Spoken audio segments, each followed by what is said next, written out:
some From Hollywood, welcome to the Rat's Ass Podcast with Mojo Elliott. Well, I had this dream over the weekend that I did the show backwards. And now that I think about it, that might be fun to do. Who gives a rat's ass? But not today.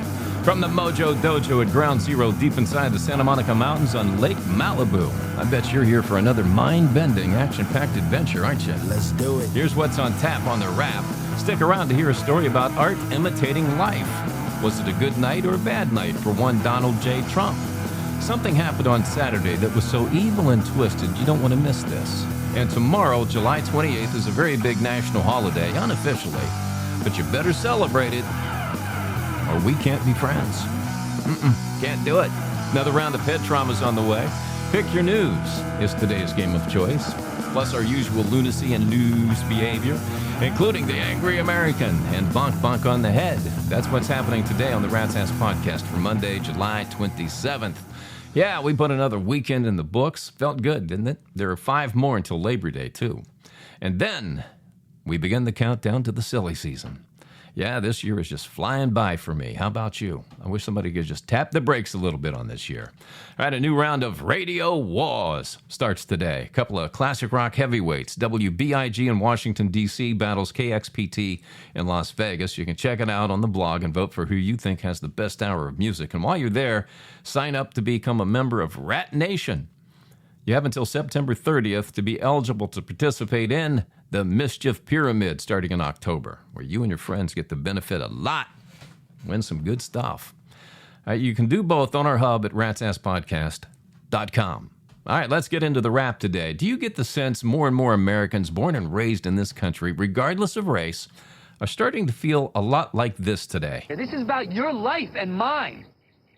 It's about decent, hardworking Americans falling through the cracks and getting the shaft because their government cares more about the constitutional rights of a bunch of people who aren't even citizens of this country. On the Statue of Liberty, it says, give me you're tired, you're hungry, you're poor.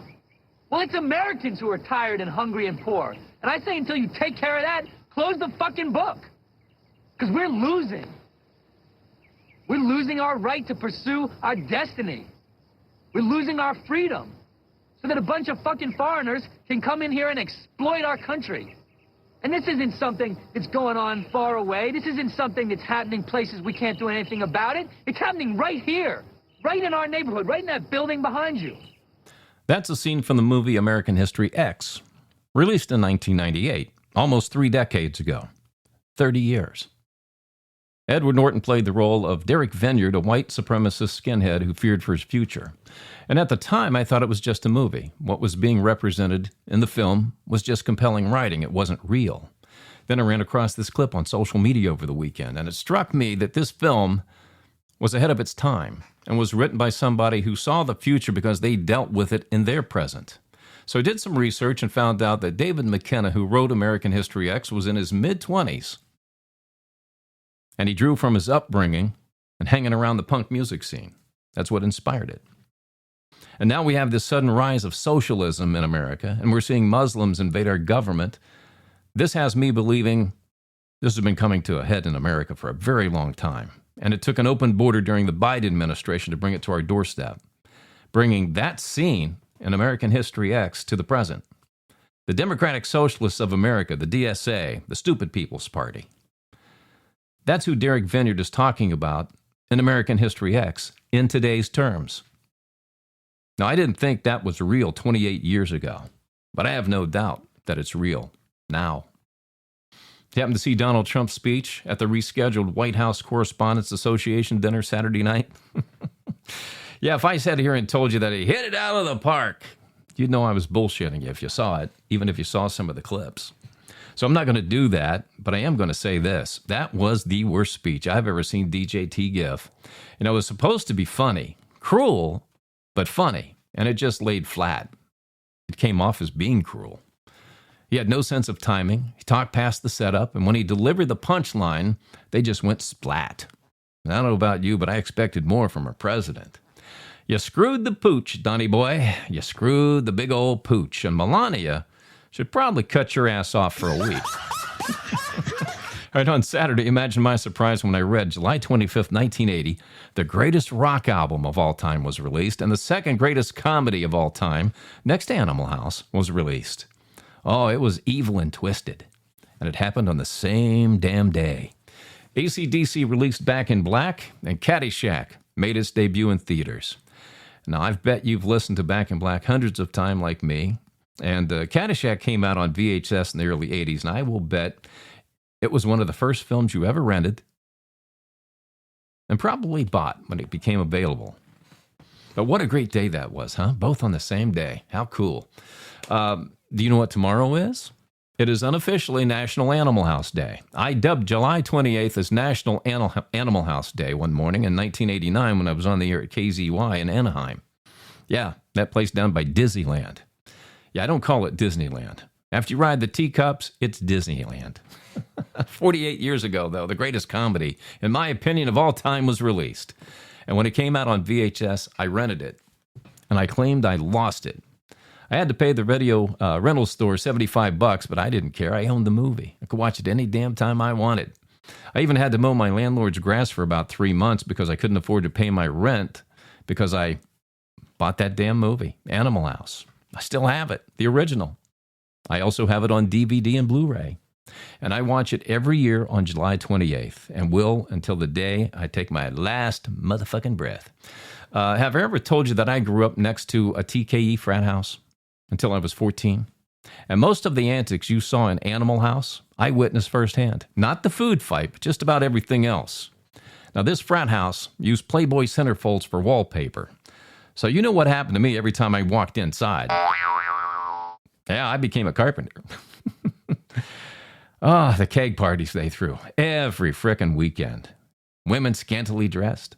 Sometimes the tatas were flipping and flopping. I'm watching from my bedroom window like going, I want to be there. I want to be inside taking part of it.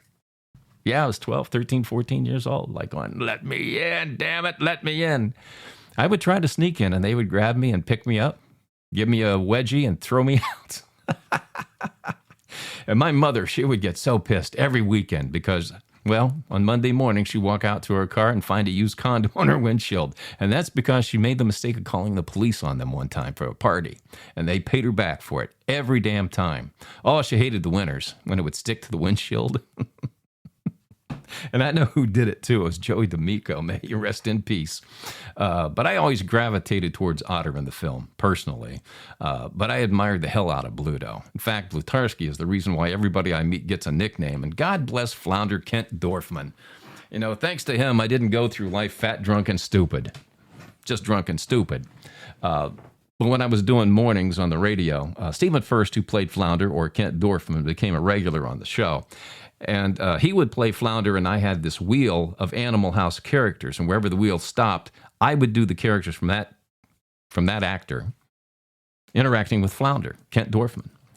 Because I know the frickin' script by heart. I still do to this day. Know every frickin' line front to back, in order. I can do the entire movie line by line. Want me to prove it? And if you believe that, You fucked up! you trusted me. All right, let's find out what the angry American is spitting bullets today about. This is Tim Kramer.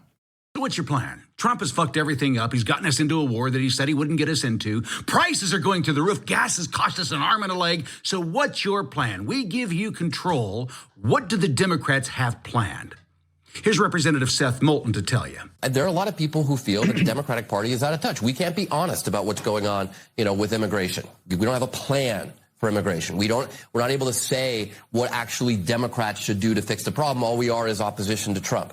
Under Biden, we said inflation is not really a big deal. It's transitory. It's going to go away. And then the whole party said, hey, don't worry. Everything's great. Joe is awesome. He can run for re-election. So the point is we have this history of kind of just like washing over problems and not addressing real concerns that voters have. We got to make sure we don't do that in Arizona. Okay, but we've got to make sure. Do you think you're doing that now? Because look no further than a state just north of you, Maine, where I kind of feel like that happened 2 weeks ago. Yeah, I think that's honest. To be honest, it's a problem. It's still a problem. There you go. Straight from the horse's mouth. No, they do not have a plan. They have a mission, but they don't have a plan. They say that Trump broke everything. When you ask them, well, how are you going to fix it? They don't know, but they are on a mission. Their mission is to jail Trump.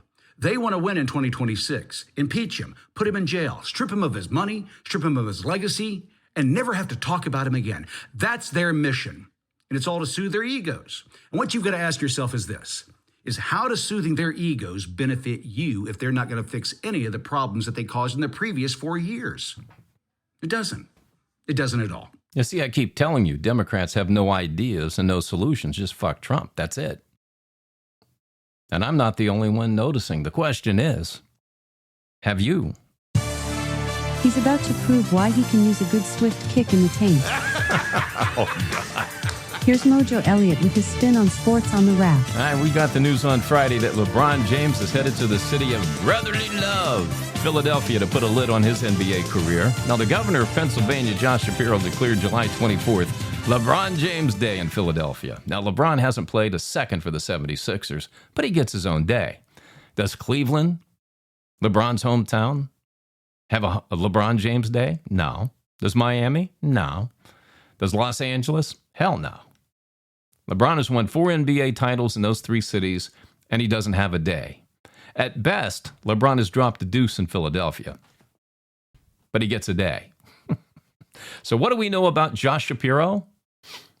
Yeah, he's a Democrat.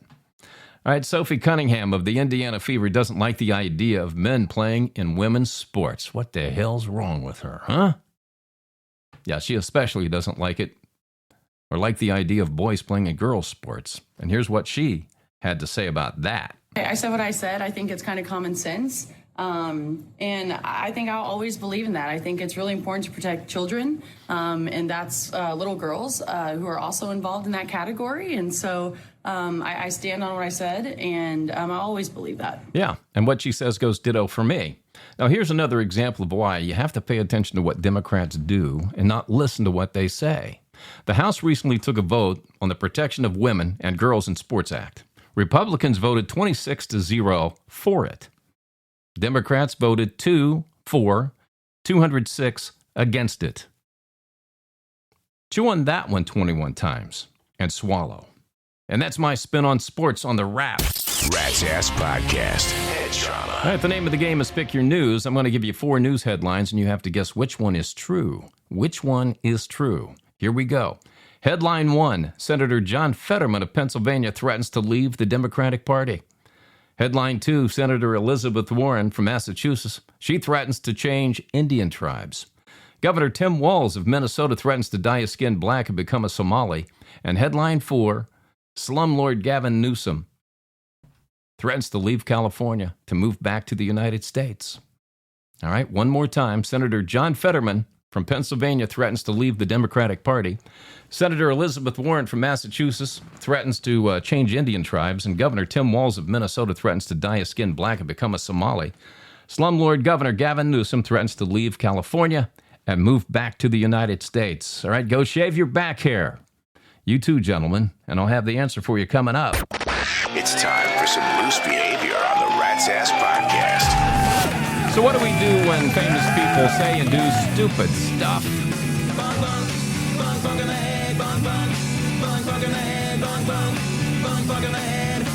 Have you heard the name Hassan Piker? Yeah, he's the pal of New York City Mayor Zohran Mamdani, and he's become as yin to his yang when it comes to pushing communist socialism in America. Now, last week he thought he was going to be Joe Cool by dressing like Chinese dictator Mao Zedong, who killed 40 million of his own people. So first, let's see if Hassan can take this like a man. Yeah, that's for being a damn commie socialist. And here's another one for dressing like Mao and sucking on his Zedong. And one more for having a face that looks just like Zohran Mamdani's ass. Ooh, that one hurt. Hey, heads up. Here comes your celebrity cheese. All right, 42-year-old Hilaria Baldwin, wife of Alec Baldwin and mother of 7 kids, took to Instagram on Saturday and posted a photo of her in her bra and panties just to show off her figure. And I'm thinking, why? Why would you do that? I mean, she can do whatever the hell she wants, but I'm still asking why she needed to do that. Was it to show that she can pop out 7 kids and still look fit in your 40s? Well, okay, maybe that inspires some women, but it doesn't answer any questions for we guys, the men. I mean, after 7 kids, we want to know something. We want to know if she's had that vaginal rejuvenation? I mean, are we talking meat taco here or a roast beef sandwich? That's what we want to know. All right, we've all taken our pot shots at Mr. and Mrs. Swift. I certainly have. But if this doesn't make you feel guilty for it, nothing will. You know, prior to their wedding, the Swifts donated $2 million to first responders through an organization called Answer the Call that assists first responders who have passed away in the line of duty in New York. So you can say what you will about the Swifts, but you kind of have to applaud that, I think. Yeah, I think you do. Yeah, and the organization sent the Swifts a nice, big, publicized thank you, or we wouldn't have known about it. All right, who remembers actress Emma Roberts? She got married over the weekend. Anybody want to hear about it? No? Really? Okay. I didn't think so, but I thought I'd throw it out there for you. All right, can you believe it's been more than 24 years since Kelly Clarkson won American Idol? She won back in April of 2002, and I interviewed her after she won, and she's as sweet as what you've always seen. Just a very nice person, very nice lady. I hear sometimes she can be a little treacherous, but can't we all? She's now 44 and single, thin, looking good, loving every minute of it. In fact, she told an audience in Vegas over the weekend that she's tired of being asked one question: why are you single? Her response was, she looks at relationships today and thinks to herself, man, I'm so happy I'm going home alone tonight. Probably to something battery operated, I assume. Beloved comedian Larry the Cable Guy. He was rushed to the hospital last Thursday with an appendicitis. He was treated and released after a couple of days in the hospital. He's doing fine, but he was stuck in Lincoln, Nebraska when this happened. And poor Larry, now he has to live with the fact that there are nurses in Lincoln, Nebraska making fun of his sausage. They all went home that night and called their girlfriends going, hey, guess whose wiener I saw today? Yeah, Larry the Cable Guy. And that is a naughty slice of celebrity cheese for you. Who gives a rat's ass? Rat's Ass Podcast. Email from our Gmail. All right, you can send your questions, comments, and observations to my producer, Fleabag, at ratsasspodcast@gmail.com, and anything goes. The more outrageous and salacious, the better, and it's impossible to offend me, so please, give it your best shot. Randy K., Fort Myers, Florida, said, I'll give you credit for saying SpaceX would sell off once the early adopters cashed in, but I bet you didn't think it would take a crap like it has the past couple of weeks. Well, you're right, Randy. I didn't see it dropping to $110 a share, but that's why I said I would buy a block at $145. That was actually $143.50 when the limit order filled. And then I've added positions at $135, $125, $115, and I have one more limit order in at $105, and then I'm done. At that point, I will have the number of shares that I want to hold on to for 5 to 10 years. My dollar cost average will be about $125. Not bad if that puppy shoots up to $300-400, right? Now, the analysts, they're saying it's a buy at $65 to $75 right now. I think what they're doing is trying to drive the price down as low as they can before the first earnings report comes out August 4th. If it does get down to $75, I'm ready. I'll buy another block of shares to get my dollar cost average down to $100. And that's the game with SpaceX right now, at least for me. You have to determine what works best for you. I'm just giving you my strategery. All right, Amy A., Topeka, Kansas. So my girlfriends and I want to know what a shower and a grower means. And what are you? Really? All right, well, let's just ask Alexa about this. Alexa, what is the definition of a shower or a grower? From nature.com. In colloquial English, a grower is a man whose phallus expands significantly in length from the flaccid to the erect state. A shower is a man whose phallus does not demonstrate such expansion. His phallus? Okay. Well, my phallus will remain a mystery for now. All right. Jared D., Bismarck, North Dakota, said, I went out with this really hot girl 2 weeks ago, and I thought we had a good time. I've reached out 2 or 3 times with no response. What should I do next? Nothing, Jared. Absolutely nothing. No response is a response. Go find another filly to get silly with, and if she does respond at some point, you can decide what to do then. But her actions are telling you right now that she's non-communicative. Okay? And if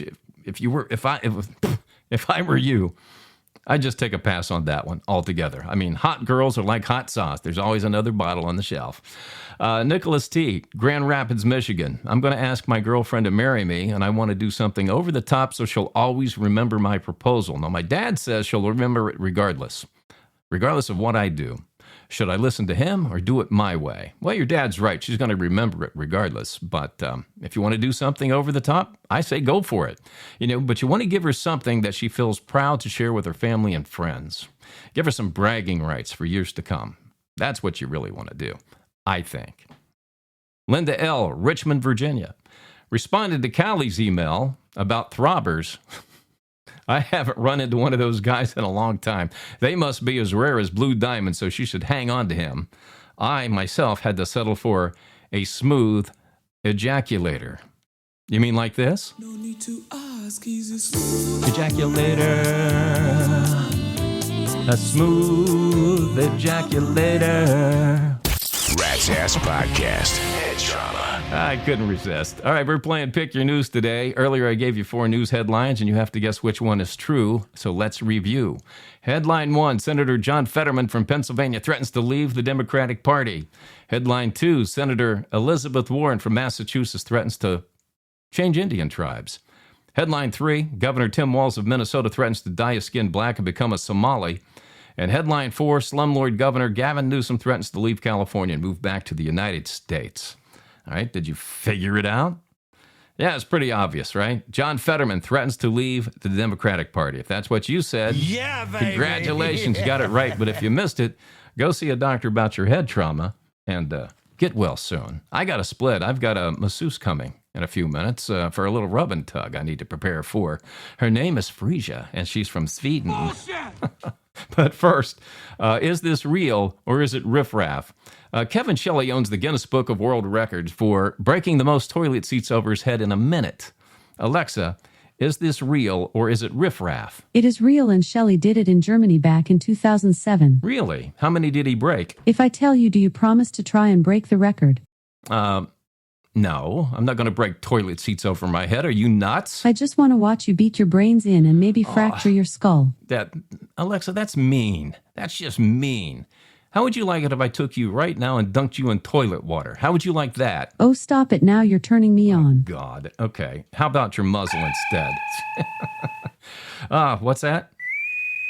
Yeah, Fleabag is texting me here real quick. What do you got, Fleabag? He says Shelley broke 46 wooden toilet seats over his head in a minute. 46 in a minute. Who grows up dreaming, one day I will hold the record for breaking the most wooden toilet seats over my head? I think I'll have that record for a long time. All right, I got a few shout-outs to Rat Nation for you. Bradley Steyer of Cambridge, Massachusetts. Kelly Greenblatt of Winchester, Virginia. Michael Horstman in Branson, Missouri.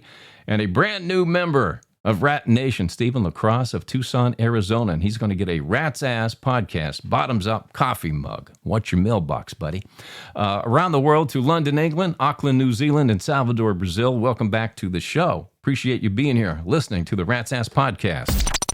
Now's your chance to be one of the few and the loud. Join Rat Nation at ratsasspodcast.com. Membership does have its rewards, you know. All right, that's a wrap on this episode of the Rat's Ass Podcast. Go to ratsasspodcast.com to visit our hub and listen to previous episodes. Read the blog. It's loaded with lots of hot topicality, including radio wars.